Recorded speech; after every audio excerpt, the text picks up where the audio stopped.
Allison Graham, and today's topic is taking it old school once again into my world of networking that I used to teach. I had some requests for this lately, so let's dive in.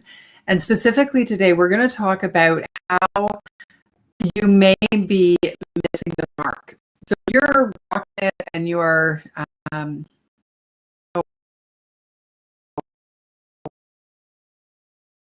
one of your, I think it's been restored. Woohoo! All right. So whoever is not seeing it, looks like I figured out. So all good. So back to the idea of the lift up. Today's, you know what, it's not working again. That in mind, I think what I'll do, whichever location is not getting it, because it's not telling me that, I'll just upload it later. And thank you. It is on YouTube, LinkedIn, and Facebook. So if you can't see me, go over there. Kind of ideas, you wouldn't be able to hear me say this. So it doesn't work. Anyway, let's talk about one of the reasons why you may not get the results you want from networking. So if you are, in your industry, if you feel confident walking into the room, we get to do those again. Awesome. If we get to go back to conferences and parties, fantastic. Then, you know what, do what you're doing. Please ignore everything I'm about to say. If you're frustrated and you are not feeling like you're really in the groove and that you're really got this licked, then this is possibly why. Now, in the book, From Business Cards to Business Relationships, Personal Branding and Profitable Networking Made Easy, which is the longest title of the century, potentially, and definitely not recommended for cocktail parties and networking to have a book this long. But anyway, the whole point of it is based on the 4 pillars of profitable networking. And this was for me because I couldn't figure out, like, I used to go to events all the time. I had to learn how to network. I hated networking. I was afraid. I was nervous. I was lacked confidence. Like, all of those pieces of the puzzle were what drove me to ultimately teaching networking, because I had to find solutions. I had to figure out, how do I fix this, right? And how do I do it? And then I started studying what the people who are doing the best, right? Like, what are they doing? And are they not doing? And what are some of the people who are saying to me, I'm really, really struggling with my networking, where are they missing out? And the pattern, there are 4 pillars of profitable networking. And if you are missing one of these, then you are not going to get the kind of results that you want. And networking will open doors. Networking done right will build your profile, your brand. It will build goodwill. It will give you new opportunities you didn't even know existed. And so I don't talk about this anymore, but let's dive in, because I think it's so incredibly important. I'll tell you what the 4 are. The first is your perspective, which is essentially understanding the difference between networking and sales and what we need to accomplish within each. The second is your personal brand. So essentially, do people want to connect with you? Yesterday's video, we talked about the mini bond and how incredibly important that is. It's, your personal brand is your reputation. And, we're going to go through that today. And then the next piece is your procedures. How do you show up? How do you shake hands? How do you smile, look somebody in the eye, make connection, grooming? A lot of that, stuff is obviously more geared towards in-person than virtual. But I think that, as I said yesterday, the principles remain the same. The tactics may change. Okay. And then the last piece is the strategic plan. Now, by the way, this book is still available. Wiley published it years ago. I know there are some schools that even use it as their textbook for their for their students. So it's still available, I think. I don't know. But I also have an online program that goes through all of that.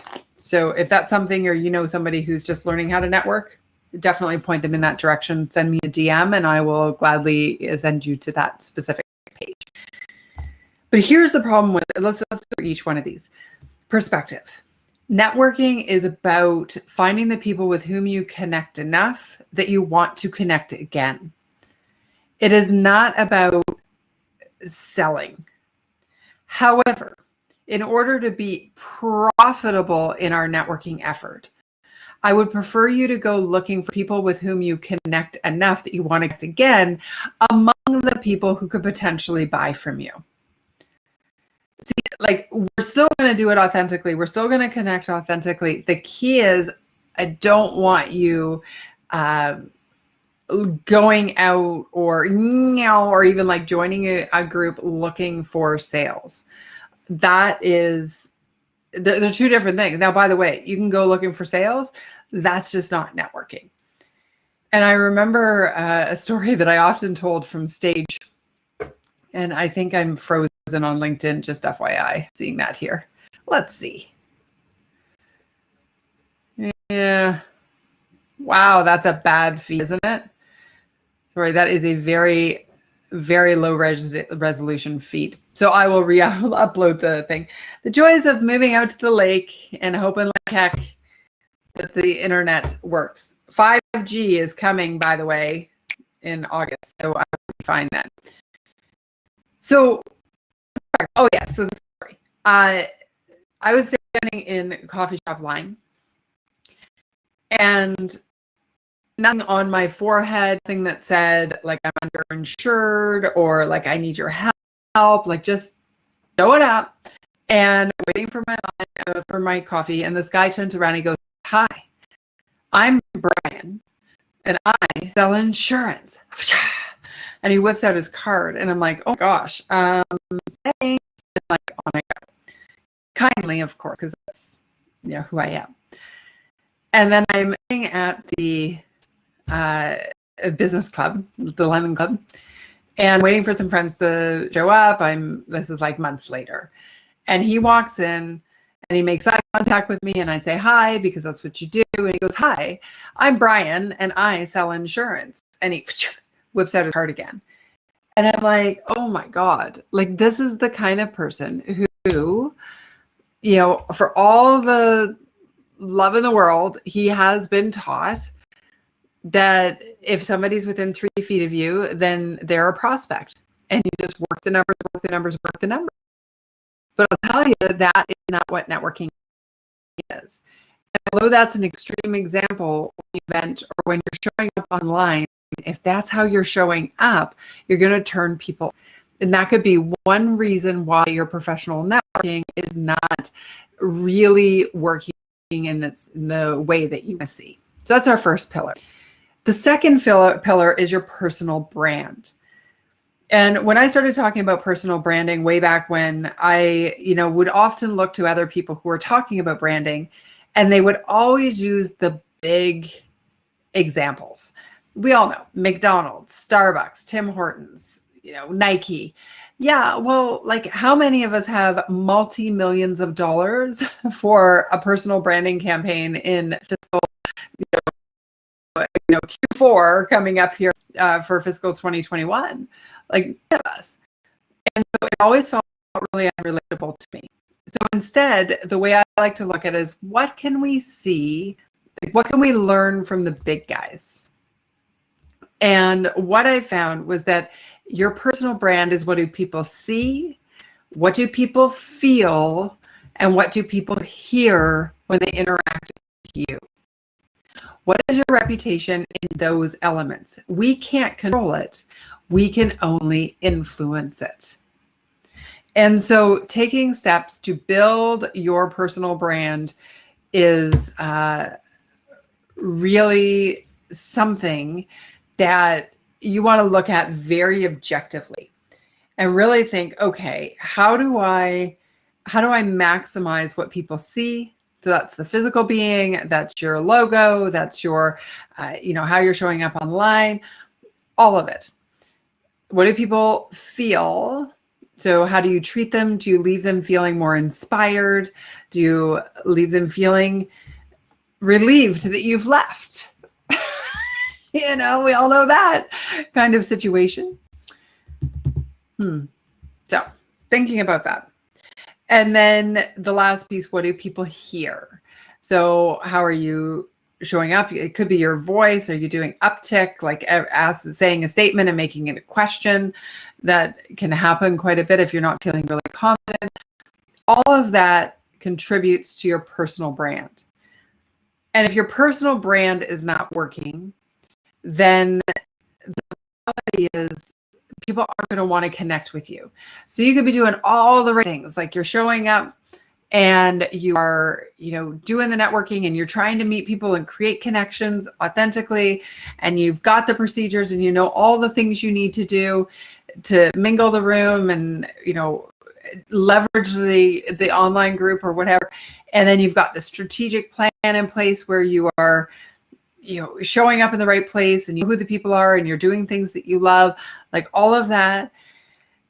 If your personal brand is off, people aren't going to want to connect with you. That's just how it is. And so that becomes a big piece of the puzzle. The procedures and the strategic plan, I've already mentioned that. And I know that our internet is not strong today, so you're not really seeing a great situation. So I may cut this pretty short because I feel sort of, that's unfortunate that that's happening. And I don't know why. Why that's happening. But anyway. Okay. Procedures. No. How do you have a good conversation? How do you open a conversation? There's a lot of talk on LinkedIn about this person reached out to me in this way, wanting to know about, would I like their business stuff? I'm a little bit more in between. I think you got to build it so that they're expecting it. It doesn't feel like it's out of left field. I also believe we're in business and we got to sell. So, there's a balance in between. And then the strategic plan, and that really is about me pulling together, and I have this really cool system of doing it. It's in the online program if that's of interest to you in any way. And essentially what you do is you take your the objective. So what are you trying to accomplish? Who are you trying to accomplish it with? What do you like to do versus what do you not like to do? And then your resources. And I'm doing it in this quadrant thing because that's how it shows up on the focus board. And then and then the resources are your time, your money, your commitments to building your network. And then that becomes your game plan. So you go through all the worksheets and you end up putting it on the board. And then you're like, okay, there's what I got to do. It makes it really, really super simple. And, the interest thing is so critically important because if you don't love the ways in which you're networking, you will probably not spend a whole lot of time doing it. We've got some comments on the side, so let's move on. All right. Where are we? Okay. Alpha, hello. Nice to have you here. Keeping the balance is very necessary. Yes. Between, I assume that was from when the sales versus the connecting. To know a lot of people and have a lot of friends, but at the end of the day, we got to make money and sell our products and move our business. I mean, that's how the economy works. So really great point. Thank you for that. And Greg, what have you got here for us today? Inexperienced networkers make the mistake of broadcasting in person as opposed to really making a connection. Thanks for the topic. Yes, you're welcome for the topic. You are right. You know what? It looks like Alpha agrees. So there we go. Perfect. There's I feel really bad actually for young. I mean, I say old. I guess I'm getting there, but for young and professionals, because in the old days, the way it worked was someone who was in their 60s 50s,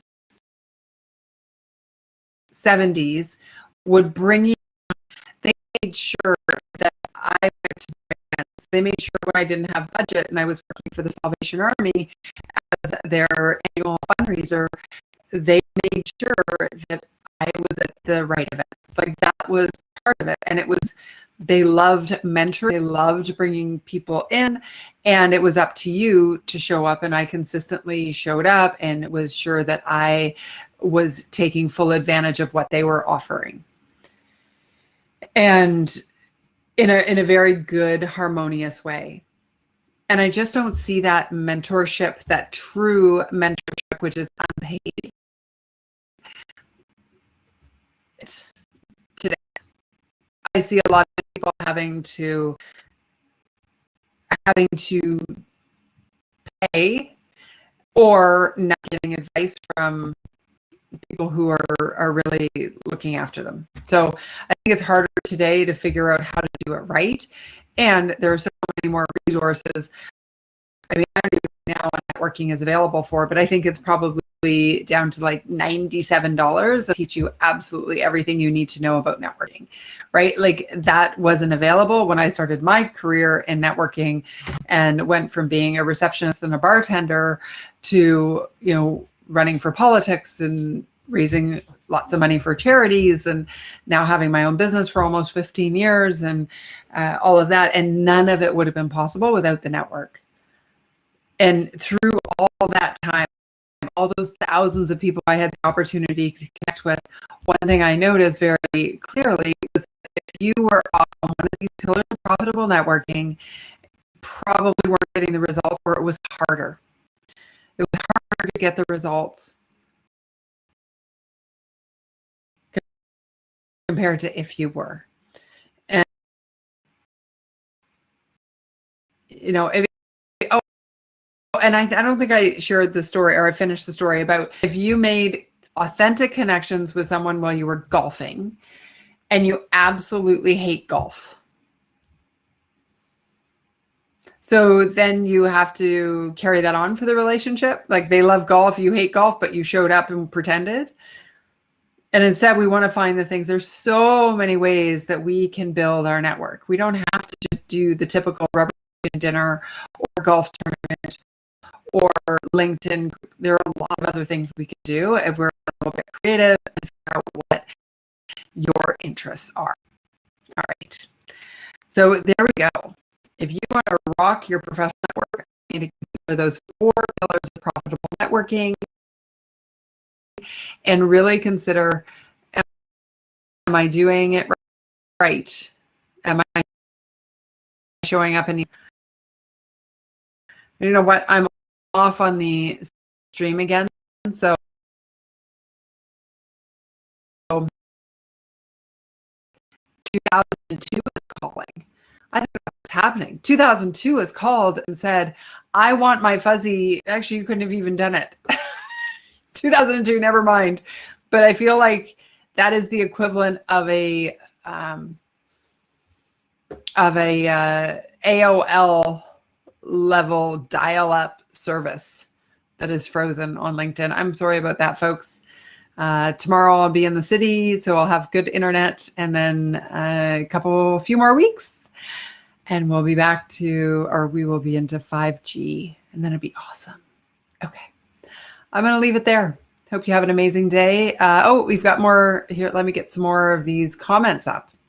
Alpha, networking is the information age, in the information age, present as comparable to the industrial age. I think you're right. And it's interesting because I think it has both sides. I think it's such a huge win, and there's so much noise. It can be really, really hard to develop new relationships, and what it takes in showing up consistently. And those, you know, whereas before it might have been like 6 to 8 interactions, I think is what I used to say from stage, before people start to solidify, like, oh, that's the person who's going to be in my life. And oh, thank you so much. And then now I think it's closer to like what the research is, like 21 interactions before people start to notice who you are. So that's one of the detriments of the information age, and everything is so available for us, like sitting right there, ready for the taking. So I encourage you to go and leverage it. And on that note, this has been the Daily Lift Up, and I'm grateful for you being here. So thank you, and I will see you tomorrow, hopefully with better, stronger internet that's clearer.